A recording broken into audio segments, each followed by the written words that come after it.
महंगाई राहत कैंप शुरू किए हैं, उस पे आप कैसे देखते हैं कि महंगाई राहत कैंप से क्या लोगों को वाकई राहत मिल रही है या इस धूप गर्मी में लोग आहत हो रहे हैं? देखिए, इस बजट में मुख्यमंत्री ने कई प्रावधान ऐसे किए हैं जो अगर वास्तव में ईमानदारी से लागू हो तो उनका एक बेनिफिट हो सकता है, लेकिन ये एक एहसान जताने की एक प्रक्रिया लग रही है जी। इस दौर में।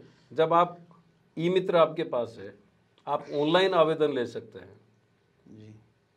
अगर किसी आदमी का एक दिन का रोजगार खत्म किए बिना, एक पूरे परिवार को एंगेज किए बिना जी। आप उनको राहत दे सकते हैं तो उससे बढ़िया तो कोई काम हो नहीं सकता। आप पूरी सरकारी मशीनरी का इस्तेमाल, जो लोग आ रहे हैं वो परेशान हो रहे हैं। हालांकि ये इंतजाम करने की कोशिश हो रही है कि कूलर भी हो, वहाँ पे पानी की व्यवस्था भी हो, आने वाले को दिक्कत नहीं हो, छाया की व्यवस्था हो। लेकिन आप इन राहत कैंपों के नाम पर कितना बड़ा पैसा सरकार जो है वो जनता की गाड़ी कमाई है, जनता का टैक्स है, उसको वो फूंक रही है। सर अशोक गहलोत, बेहतर ये होता कि एक टाइम फ्रेम होता, ई मित्र के जरिए ये काम होता है, क्योंकि अब आपने ऑनलाइन कर दिया है। जी। टेक्नोलॉजी इतनी फास्ट अच्छी तरीके से हो ही चुकी है। जी जी। सर गहलोत साहब अक्सर जिक्र करते हैं इंदिरा गांधी का। इंदिरा गांधी ही वो शख्स थी जिन्होंने कॉन्स्टिट्यूशन में अमेंडमेंट करके और लोक कल्याणकारी राज्य की संकल्पना डाली कि सरकार कुछ भी दे रही है तो वो एहसान नहीं कर रही, लेकिन यहाँ तो बिल्कुल उल्टा हो रहा है, वो एहसान जताने वाली बात हो रही। इससे ऐसा लग रहा है कि आप बुला रहे हैं उनको, लाइन में खड़ा कर रहे हैं। जी। जब नोटबंदी हुई थी तो यही कांग्रेस कह रही थी कि आपने लाइन में खड़ा कर दिया। जी बिल्कुल। लेकिन आज आप 100 यूनिट बिजली फ्री देने के नाम पे सर उनको लाइन में खड़ा कर रहे हैं। सर ये आप चिरंजीवी के नाम पे उनको लाइन में खड़ा कर रहे हैं। चिरंजीवी में एक बड़ा हिस्सा तो खुद ही दे रहे हैं ना लोग।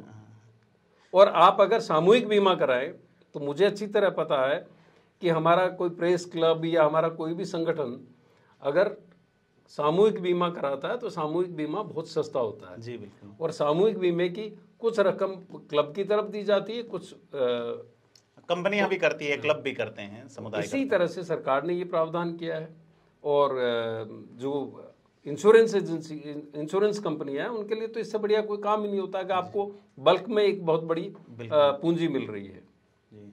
काम अच्छा किया, लेकिन मैकेनिज्म जो है वो एहसान जताने वाला है। सर आपने अभी 100 यूनिट बिजली की बात की। अशोक गहलोत बेंगलोर जा चुके हैं, कांग्रेस ने अपना घोषणा पत्र जारी किया है, वहाँ पे वो चिकपेट और 2 विधानसभाओं में और जनसभा करेंगे और वहाँ वो ये कहेंगे उस घोषणा पत्र के मुताबिक कि हमारी अगर सरकार आई तो हम आपको 200 यूनिट बिजली फ्री देंगे।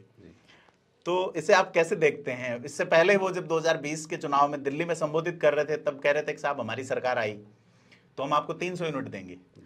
अब बेंगलोर में 200 यूनिट फ्री बिजली की बात आ रही है, तो क्या राजस्थान में भी कई किंतु परंतु लगा दिए गए जी कि अगर 100 यूनिट से ज्यादा होगा तो इसमें ये होगा जी, है ना, 200 यूनिट से ज्यादा होगा तो ये होगा, तो कई राइडर लगा दिए गए हैं।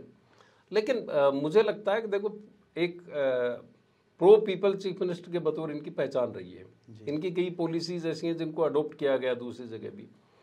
एक शुरुआत तो हुई है, आने वाली सरकार हो सकता है इससे बेहतर सोचे, इससे और ज़्यादा अच्छा सोचे।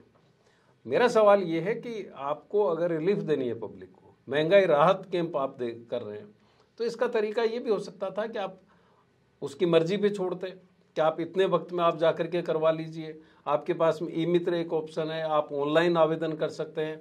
सरकार ऐप एक बना करके वो कर सकती थी।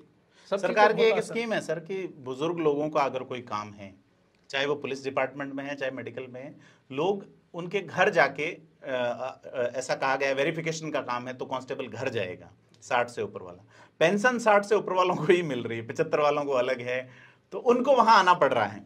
तो ये एक, और उनकी अंगुलियों के निशान भी नहीं छप पा रहे हैं उसके ऊपर, जबकि ये पेंशन हो चुकी है। उनकी पेंशन में थोड़ी सा इजाफा हुआ है, 60 से ऊपर अभी जो नए इसमें कतार में आए हैं वो एक अलग बात है। बेसिक बात ये है कि ये जो वक्त है भीषण गर्मी वाला है जी। आप देखेंगे कई जगह ऐसी घटनाएं हुई है जनसभाओं में जहाँ पे लोग बेहोश हो गए, मर भी गए, है ना। यहाँ भी मौत की खबरें आई है कुछ जगह से, हालांकि उसकी पुष्टि नहीं हुई है जी। तो ऐसे वक्त में राहत उनको गर्मी से भी देनी चाहिए थी जी, बिल्कुल। और एक मैकेनिज्म ये बना लिया जाना चाहिए था कि वो आते।